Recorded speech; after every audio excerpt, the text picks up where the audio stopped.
Hi friends, it's Laura Goodrich again, and today we're going to have a lesson on how to collect data. The data we're going to be collecting is different weather, which in Colorado in the springtime we might get a variety of responses. After we collect our data, we are going to convert it into a bar graph. So first and foremost is each day, and I recommend maybe around the same time period every day, you're going to take the temperature outside. You're going to write it down with a description. Afterwards, we're going to convert it into this graph. Now, a graph has two main components. There is an x-axis and a y-axis. X goes on the horizontal line, so could everyone please do this with their arms? X horizontal, it goes at the bottom, X horizontal. And then the Y goes vertical, Y goes vertical.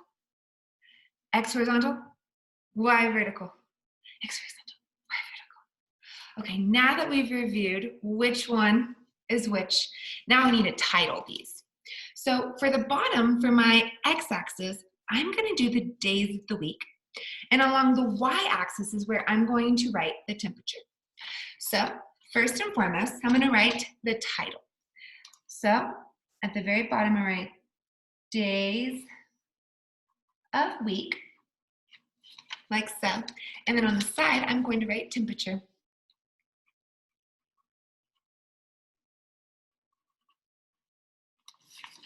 This is what we have so far. Now it's time to create different portions along each of these sections for us to practice graphing it out.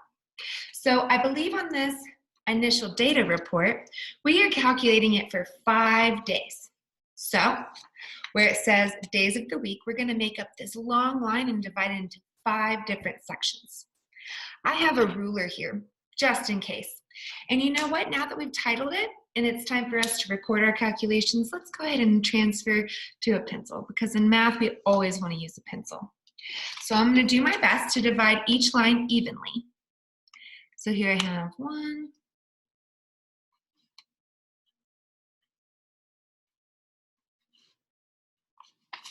here is the bottom line. It shows 5 days broken up evenly. Now it's time to calculate the temperature and how to make sure that we record it accurately on the y-axis. I'm going to start with 20 degrees because it's a little bit of a smaller line, and we don't typically see weather in Colorado in April less than 20 degrees, although sometimes I might be surprised. So I'm starting at the very bottom with 20. And I'm going to write a little teeny tiny F there for Fahrenheit, 20 degrees Fahrenheit, not Celsius this time. And I'm going to get my finger, this is going to be my measurement rather than my ruler. And each time I put a little line, it's going to represent about 30 or about 10 degrees. I'll show you. So 20, put my finger there, and a line. What's 10 more than 20? 30. What's 10 more than 30? 40. 10 more than 40? 50. And we're going to continue all the way to the tip of the line. It's going to bring us, hopefully, to 90 degrees. So far you have the days of the week and you have the temperatures. Now is here we get to convert our data into the graph. I'm going to show you the day 1. Today might be the coldest day. I just looked up the weather and it is 28 degrees. It is snowing right now.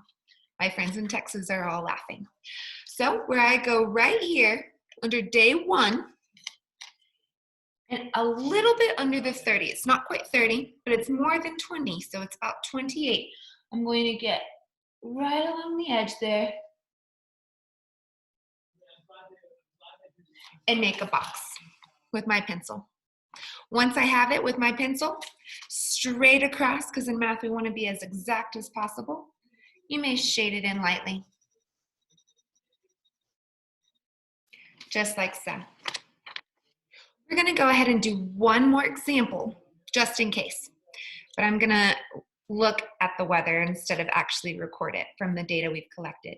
It says tomorrow, 45 degrees. So a little bit warmer, thankfully. So for day 2, you go to day 2, and then you go in between 40 and 50, because it's right, 45 is right in the middle. So I'm gonna use my pencil and try to do really faint across right there, all the way to day 2. Build my building up all the way across, just like so. At the end, it's gonna look like 5 different buildings, all at different heights. This is a great way to compare and contrast information using a mathematical resource. I hope you enjoyed your lesson on bar graphs, and I look forward to seeing your weather reports. Have an awesome day.